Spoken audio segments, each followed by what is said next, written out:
Nos encontramos en Washington, D.C., la capital de los Estados Unidos. Una ciudad que no es ciudad, un estado que tampoco es estado. La verdad que es rarísima la cosa. En este capítulo de Entre Paisajes vamos a recorrer este centro urbano, caracterizado por sus instituciones cívicas, el Capitolio que está a mis espaldas, la Casa Blanca, el Monumento Washington, el Monumento a Lincoln, un montón de instituciones del gobierno, un montón de museos y eso nomás. Porque sí, este lugar funciona más que nada como el centro de administración de los Estados Unidos de Norteamérica. Es decir, acá se toman las decisiones más importantes, tanto para el país como para el mundo. Si quieren conocer cómo es esta peculiar ciudad, acompáñenme en esta nueva entrega de Entre Paisajes.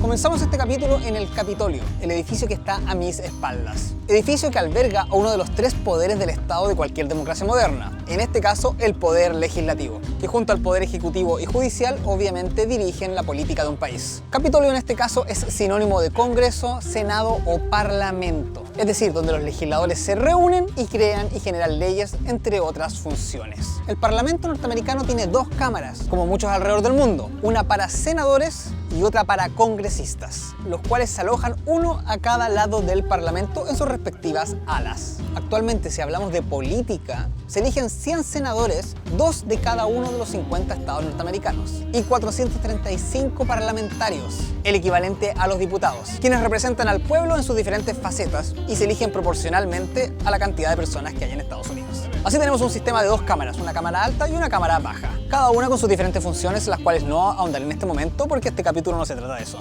Vean entre los archivos. Como información adicional, este edificio tiene un estilo arquitectónico neoclásico. ¿Qué es el neoclásico? Bueno, el neoclásico es un estilo que trata de imitar al clasicismo, es decir, a la arquitectura greco-romana. Se caracteriza entonces por estructuras blancas y un montón de columnas, como es el caso de acá. Tiene 88 metros de altura y en su parte superior está coronada por esta hermosa cúpula.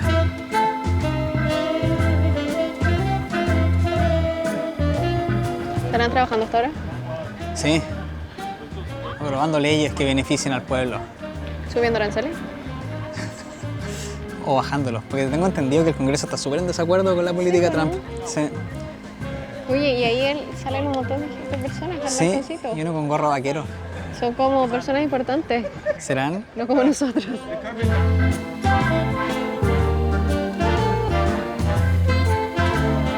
Bueno, por si no quedó claro, el Capitolio no es una institución, es el edificio físico que alberga a las cámaras, es decir, al Parlamento norteamericano, el Senado y los congresistas. Esa estructura blanca es el Capitolio. Y la gracia que tiene, arquitectónicamente hablando, paisajísticamente hablando, es que al estar justo al frente, en uno de los extremos de esta gran plaza, que es como la gran plaza cívica de acá, donde en el fondo está el monumento a Washington y más al fondo el monumento a Lincoln con su pileta, que son lugares que también vamos a ir a ver ahora.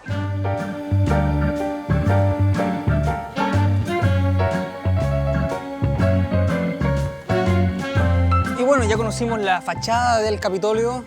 Hay visitas guiadas a un centro de visitantes, más el lugar donde se hace el trabajo legislativo no se puede visitar. Así que ya habiendo visto esto, es momento de caminar hacia las otras partes del centro cívico y buscar un basurero para esta cáscara de plátano que nos comimos hace rato y todavía la tenemos trayendo.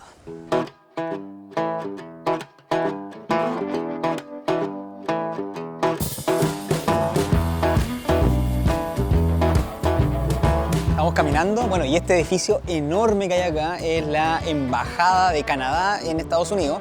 Obviamente va a ser muy grande porque ambos países, sus relaciones son muy importantes. No solo son dos países enormes, sino que están pegados por una frontera. Por lo tanto, claro, las relaciones son enormes tanto a nivel de embajada, es decir, a nivel de estados, como a nivel de consulado, es decir, a nivel de personas.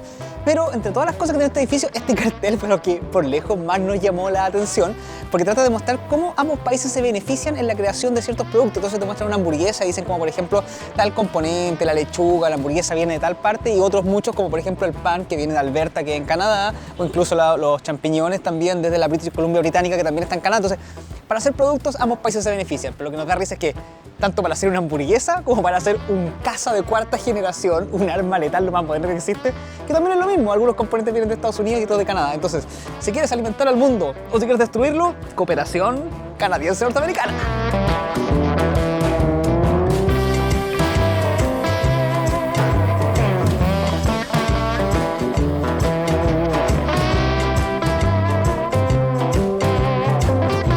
Esta ciudad es demasiado choqueante para mí porque está vacía. Es increíble, tuvimos que caminar como 11 minutos para buscar una cafetería abierta, porque de partida no había cafetería y como 2 restaurantes estaban cerrados y no había nadie en las calles, no hay nadie. Esta cuestión en comparación con Nueva York está literalmente muerta y eso es porque esta es una ciudad de trabajo. Acá simplemente hay oficinas del gobierno y nada más, nada más. Ya, yo te voy a acusar de fake news. Estoy en total desacuerdo contigo.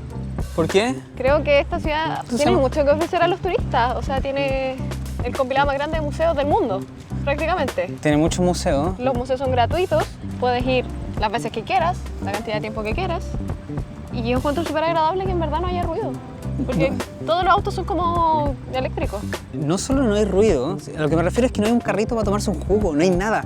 Y está todo prohibido, todo prohibido. No se pueden tener animales, no se puede beber alcohol, no se puede fumar, no se puede caminar sobre el pasto. De verdad, está como el orden en su máxima expresión. Es cuático eso.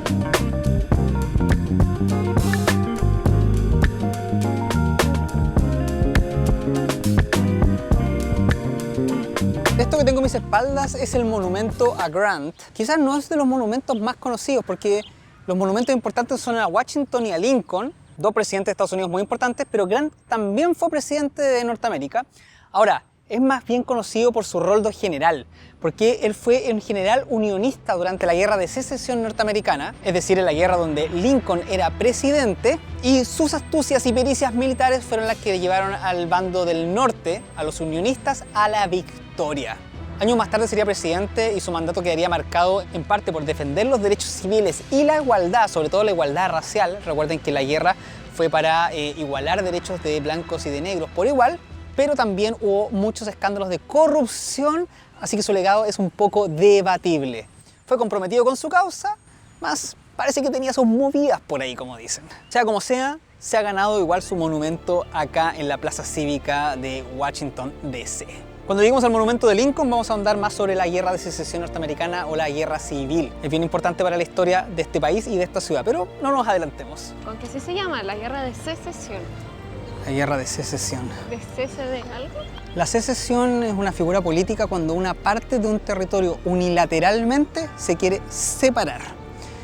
Entonces, cuando Lincoln aprobó las enmiendas que eliminaban la esclavitud principalmente, además de otras cosas, los estados del sur, que tenían una economía principalmente agrícola, sobre todo los famosos campos de algodón y todo eso, y que se basaba en la esclavitud, les iba a arruinar todo el negocio. Grandes latifundios con trabajadores gratis. Entonces ellos dijeron, nos vamos a separar de Estados Unidos, vamos a hacer otra Norteamérica con juegos de azar, mujerzuela y todo lo que queremos. Entonces por eso estaban los unionistas del norte que dijeron, no compadre, acá Estados Unidos es uno solo. Por eso estaban los confederados versus los unionistas, que querían mantener el país unido y con las nuevas leyes que eran más acordes a tiempos modernos. Al final ganaron los unionistas, el norte, y ahí está el general Grant y Lincoln como grandes protagonistas, sobre todo Lincoln.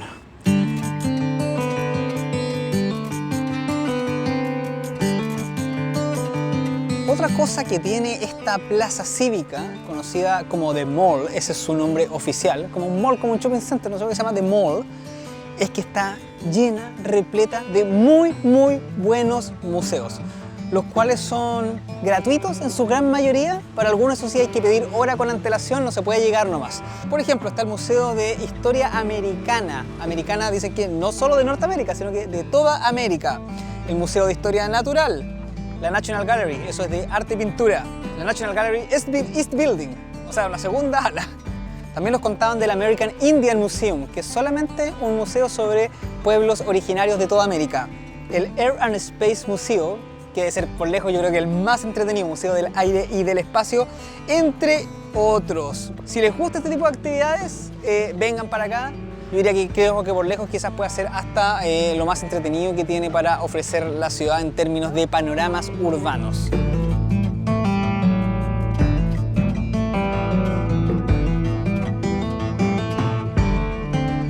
Ya que estamos acá, aprovechemos a hablar un poco de la ciudad de Washington DC, una ciudad que no es propiamente una ciudad. Primero entendamos qué es Washington, Distrito de Columbia. No es un estado, ¿ya? Estados Unidos está compuesto por estados, más Washington DC es el único distrito. ¿Qué es un distrito? Pues un pedazo de territorio que no pertenece a ningún estado, sino que pertenece al país. Tiene soberanía federal. Pero esta pequeña ciudad o distrito es una parte de la ciudad. Es decir, que la gran ciudad que uno normalmente llama Washington DC es una ciudad que se encuentra en el estado de Virginia y de Maryland. Y una parte de esta ciudad, así como un equivalente a lo que es el Vaticano a Roma, es Washington DC, Distrito de Columbia. Y es esta parte de acá que, como dijimos, está bastante vacía de servicios porque es más que nada una zona cívica para el trabajo de gobierno. Por lo tanto, no está pensada ni en diversión, ni en entretención, ni en cultura, ni en nada de eso, sino que más bien historia del país, mucha historia del país, por eso la cantidad de museos y las instituciones cívicas que mantienen al país funcionando. Bueno, y mucha gente se preguntará quizás de dónde viene la palabra no distrito, sino Columbia. Porque muchos pensarían que es efectivamente un distrito o una parte de un estado que se llama Columbia, pero no tiene absolutamente nada que ver. Lo que pasa es que los antiguos norteamericanos llamaban a este territorio el territorio de Columbia por Cristóbal Colón. Recuerden que el nombre América es un nombre impuesto y en honor al navegante Américo Vespucio, el continente de América. Algunos también en esa época lo llamaban el continente de Colón o Columbus por Cristóbal Colón. ¿Cómo debería llamarse el continente? América por Américo Vespucio, Columbus por Cristóbal Colón, o quizás algún nombre aborigen de acá. Hay un intento por ponerle un nombre así, ¿eh? Sea como sea, los norteamericanos llamaron a esto el territorio de Columbia. Esta ciudad es tan silenciosa que pasa un camión haciendo ruido y como que paraliza todo. Siento que esta ciudad está tan carente de servicios que nos costó un mundo encontrar un basurero para la cáscara de plátano. Pero lo encontramos al fin, pero de verdad había muy pocos y nos está costando un mundo encontrar un lugar donde comprar una botella de agua. O sea, no hay carritos con jugo, no hay nada, entonces ni un kiosco oficial. Vimos un camión de los helados. Pero se fue porque estaba lejos, no alcanzamos a llegar. No alcanzamos a llegar. Allá hay como un kiosco al fondo, ojalá tengan agua, es como un visitor center, pero... Ojalá esté abierto. Pero de verdad no hay nada, como que le falta vida a esto un poco.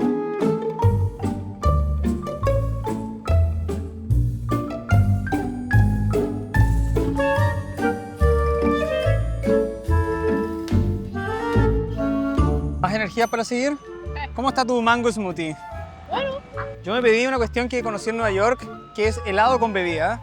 En Nueva York, para que vean el capítulo de comidas de Nueva York, me tomé uno de root beer, que es se llama cerveza de raíz, pero en verdad no es cerveza, es una bebida, con helado, y ahora me pedí una Coca-Cola con helado. Observen. ¿Salud? Salud, por algo refrescante al fin. Vi al comercio callejero, bueno, vi a los toldos azules, por favor.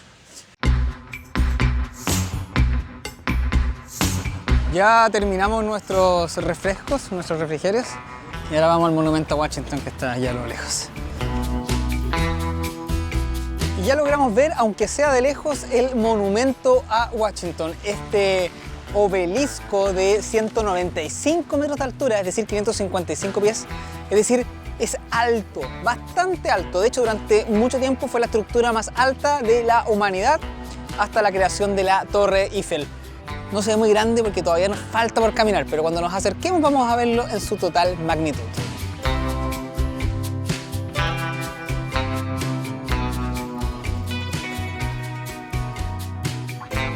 Y finalmente acá estamos mucho más cerca del Memorial a Washington. ¿Quién fue Washington? Bueno, George Washington fue el primer presidente de los Estados Unidos después de su liberación o independencia del Reino Unido. Obviamente en esa época la capital no se llamaba Washington, pero obviamente tanto la ciudad como luego el memorial se pusieron posterior en honor a su nombre por la labor que hizo y además ser el ícono de ser el primer presidente de los Estados Unidos.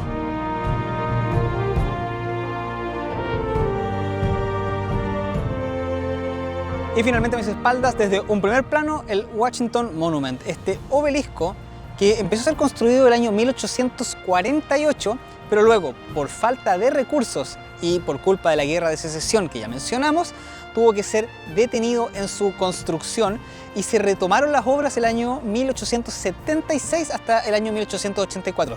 Y es por eso, porque fue construido como en dos tiradas, es que a la mitad del monumento, la verdad que un tercio hacia abajo, es que cambian los materiales de construcción. y se nota inmediatamente el cambio de estilo y el cambio en tecnologías. Tiene como dos tipos de materiales. Hablando de materiales, está hecho principalmente de mármol y granito. Como dijimos, en su interior tiene un ascensor que nos lleva al mirador que tiene en la parte alta, desde donde se puede ver, porque este monumento está completamente alineado tanto con el Congreso, como lo dijimos, por un lado, y el Lincoln Memorial por el otro, y también formando una especie de L, la Casa Blanca. Todas las cosas que iremos a ver el día de hoy.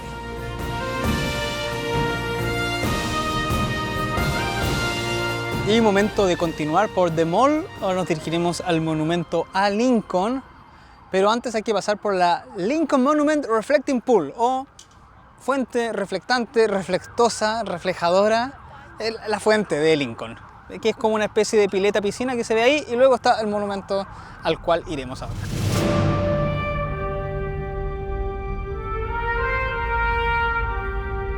Y justo al inicio de la Reflecting Pool, por su lado oriental, nos encontramos con el monumento a la Segunda Guerra Mundial. Un monumento que se levantó el año 2003 y 2004 para hacerle honor a todos los estados y a todos los soldados que pelearon o que aportaron para la victoria en la Segunda Guerra Mundial en sus dos frentes. Se dice que cerca de 16 millones de estadounidenses de alguna manera u otra aportaron a la victoria o al trabajo que se hizo durante la guerra, y sobre todo este monumento rinde honor a los 400.000 soldados y marineros que murieron durante esa guerra. La estructura del monumento es bastante peculiar, porque además de tener esta placa, que es la placa conmemorativa informativa, tiene una pequeña bandera con todas las fuerzas que aportaron a la victoria, que son en este caso las 5 ramas de las Fuerzas Armadas de Estados Unidos: el Ejército, la Fuerza Aérea, la Navy, que sin duda es el mayor de los aportes, la Guardia Costera, el Cuerpo de Marines, pero además la Marina Mercante. Eso me llama mucho la atención, y su logo, en Peace and in War, o sea, en guerra y en la paz. Además de eso, este monumento cuenta con 56 estructuras referentes a cada uno de los estados que aportaron durante o que estuvieron presentes en la guerra. Los 51 estados norteamericanos, el Distrito de Columbia y algunos otros que me llaman la atención, como por ejemplo las Filipinas. ¿Qué tienen que ver las Filipinas? Bueno, las Filipinas era un territorio asociado a Norteamérica, como así decirlo, una pseudocolonia en la época. Por lo tanto, también era parte de los Estados Unidos y por lo tanto está presente en este monumento. Bueno, y además de tener estos 56 monolitos conmemorativos, el monumento está dividido en dos. Un gran lado que dice el Pacífico y otro gran lado que dice el Atlántico, por los dos grandes frentes de guerra. El Atlántico fue Europa, la lucha contra los alemanes, contra los nazis, y el Pacífico fue contra Japón, después de lo que pasó en Pearl Harbor, todo el frente asiático, que fue principalmente una guerra naval, en la cual Estados Unidos obviamente después sale victorioso y se consagra como la gran potencia naval del mundo. Y además abajo hay ciertas placas con los, ya no son frentes, sino que los principales escenarios de batalla donde los norteamericanos participaron.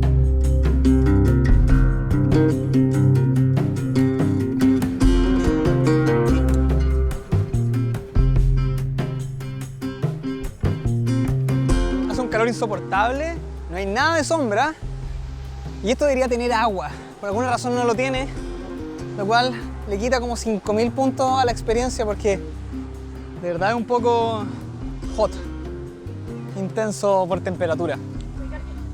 Y de blanco va un hombre que se sacrifica por este programa de vida. Yo, en cambio, sombrita.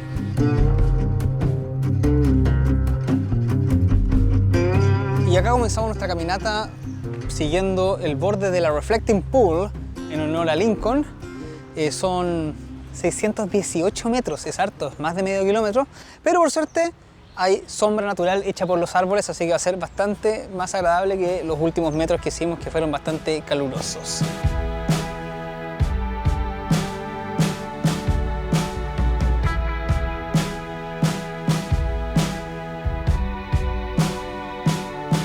Llegamos a la parte final de The Mall, el monumento a Lincoln.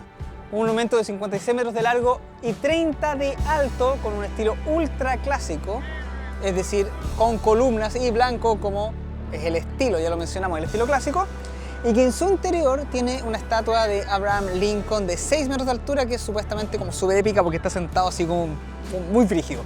Entonces es la gracia que tiene, y como les dije, marca el final de The Mall. Desde acá se puede ver la Reflecting Pool, que también va dedicada a Lincoln, y que la gracia de la Reflecting Pool es que tú puedes ver el obelisco, el de Washington, reflejado. Por lo tanto está el obelisco hacia arriba y el obelisco hacia abajo. Vamos ahora a subir estas escaleras para llegar acá a nuestro último destino. Hemos cruzado desde el Capitolio, todo The Mall, hasta el monumento a Lincoln.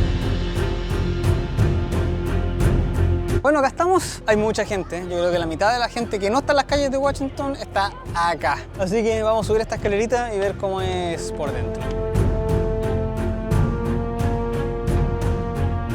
Y como les dije, acá está Don Abraham Lincoln sentado en su trono así de una manera muy ruda, muy imponente.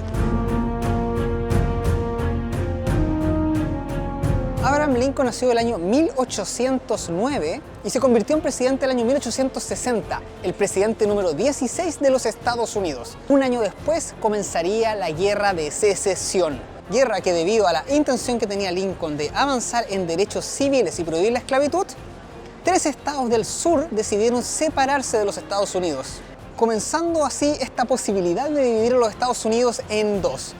Pero el gobierno central, situado acá en Washington, no lo permitiría. Obviamente bajo el mandato de Lincoln y con la intención de incluir a todos los Estados Unidos en el avance de nuevas libertades es que comienza esta guerra. Por un lado los separatistas o confederados que buscaban separarse y por otro lado los unionistas que trataban de mantener el país unido y bajo las nuevas normas de régimen de actuación civil. Así, el año 1863 se proclama la emancipación. Estamos hablando de la 13ª enmienda de la Constitución de los Estados Unidos, la cual prohibía en absolutamente todos los estados la esclavitud. Finalmente, el año 1865 terminaría la guerra con una victoria para los unionistas. Lincoln sería reelecto, pero lamentablemente solo 5 días después de acabar la guerra, Abraham Lincoln sería asesinado. Un actor de nombre John Wilkes durante una obra de teatro cometería este magnicidio. Pero lamentablemente este hecho solamente reforzó la imagen legendaria de Abraham Lincoln, muy conocido obviamente por tratar de avanzar en derechos civiles y sobre todo por algunos puntos en particulares, como por ejemplo el discurso de Gettysburg, donde dijo su famosa frase: un gobierno del pueblo, por el pueblo y para el pueblo. Con todos estos hechos es que el señor Abraham Lincoln se gana un sitio en la ciudad de Washington, un monumento y su recuerdo permanente. Ojo que este lugar es muy conocido por otros hechos históricos también relacionados a los avances de los derechos civiles, como por ejemplo el famoso discurso de Martin Luther King, donde dijo sus famosas palabras I have a dream, entre muchos otros, como por ejemplo también Forrest Gump. Sí, Forrest Gump dio un discurso acá y se tiró al agua después. Y ahora muy rápidamente nos tenemos que ir de acá porque nos queda un lugar, quizás el más conocido de los lugares cívicos de Washington, que todavía tenemos que conocer. Así que antes de que salga el sol, nos vamos. ¡Uhú!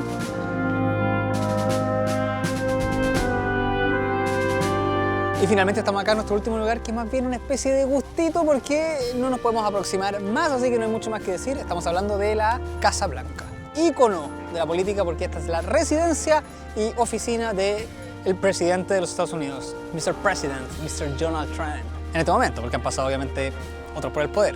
Y este video, como va a estar años y años siendo visitado por millones de personas, quizás más adelante sea otro el presidente. Esperemos que no se vuelva a repetir. Sí. Ahora quizás podría ser yo ser presidente y ahí sería como un círculo extraño, porque yo estaría diciendo, miren, acá está el presidente, estaría yo adentro en el futuro, sería raro.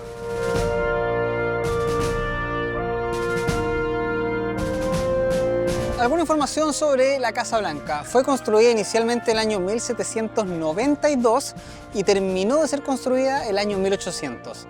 Lamentablemente no estamos hablando de esta Casa Blanca porque en el año 1814 los británicos la incendiaron. Es ahí donde la reconstruyeron y la encalaron, es decir, le dieron un baño de cal. La cal tiene propiedades antirreflectantes, térmicas y además antiincendio y tiene la gracia, en este caso, de ser blanca. Y de ahí su nombre, la Casa Blanca. La Casa Blanca ha tenido con los años muchas modificaciones y ampliaciones, así que no es lo que era en esa época. Y entre las cosas que se han hecho es, por ejemplo, la creación del ala oeste, que es la zona donde actualmente se hace el trabajo presidencial. La Casa Blanca funciona tanto como oficina del presidente, además como museo, centro turístico, centro de fiestas, lugar para recepciones diplomáticas, reuniones, congresos, etc., pero además como vivienda para el presidente de los Estados Unidos. Sí, la persona que salga electa como presidente se tiene que venir a vivir acá. Me pregunto si podrás arreglar el baño con tu estilo propio o no. Donald Trump debe tener papel Sí. con su cara. Lo más seguro que Donald Trump tenga papel confort con su propia cara. Mira, ahí está Donald Trump saliendo, ¿se cacha, no? Hey, Donald, how are you? Hey, no, I can't go. I have no time. No tengo tiempo para ir. Yes, I have to work to finish. Yes, you love entre paisajes. Me too. Thanks. No more aranceles to Chile. No more. And peace in the world. Yes. What? Entre paisajes. Nuclear weapons. What? Dijo que si no se suscribía entre paisajes, desplegaba todo el arsenal nuclear en el mundo. Come on, Donald. Bye. Otro dato, para que sepan, la Casa Blanca tiene en algunos lugares 6 plantas, o sea, prácticamente 6 pisos. Es más grande de lo que se ve y tiene 132 habitaciones, o sea que es enorme en todas sus direcciones. Normalmente uno la ve pequeñita, como este es el típico ángulo clásico, pero no lo es para nada. El espacio de la Casa Blanca está rodeado por una reja, luego por un camino y ese camino por otra reja. Por lo tanto, es imposible acercarse ni siquiera a la reja. Y además, esa reja, la interior, está rodeadísima de árboles, excepto este pequeño espacio que está en el frontis, y yo creo que a propósito lo dejaron sin árboles, para que los turistas puedan ver algo, un poquito de la Casa Blanca. Es por eso que en esta zona donde se juntan todas las personas a sacarse una foto, a mirar para adentro, a ver, porque desde todos los otros lugares es imposible ver nada. Y ahí está el Memorial de Washington, que nuevamente se ve como si estuviera súper cerca, pero súper chiquitito. Y es porque es ninguna de las dos cosas. Está súper lejos y es súper alto, pero nos da el efecto de como digo, oh, está ahí al lado. No, para nada. Nosotros lo sufrimos harto caminando desde el Capitolio hasta el monumento. Pero ahí está, pues, tal como dijimos, forma un tipo de L o una T con el resto del mall. Y esta piedrita que está acá es la Zero Millstone. Uno pensaría que es una piedra común y corriente o conmemorial, pero tiene una función geográfica muy importante, porque está grabada con coordenadas por en ese caso la Coast and Geodetic Survey, que es una institución que mide las coordenadas exactas del puntito que está acá arriba, y por lo tanto a partir de acá, de este momento, de este lugar, es donde se miden las distancias en territorio norteamericano. Y en este círculo extraño, con una pequeña macetero al centro, ¿sí? Un macetero literalmente, es donde se pone el árbol nacional de Navidad. Todas las Navidades hay un árbol que es el árbol del estado, el árbol nacional, y se planta acá.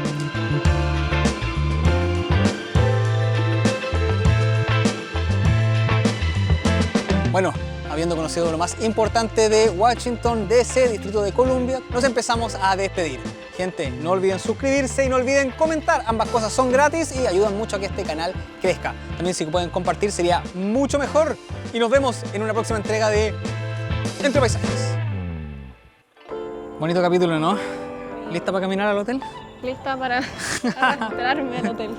Son de aquí 30 minutos caminando. Oh, nos vemos, gente. Chao, gracias.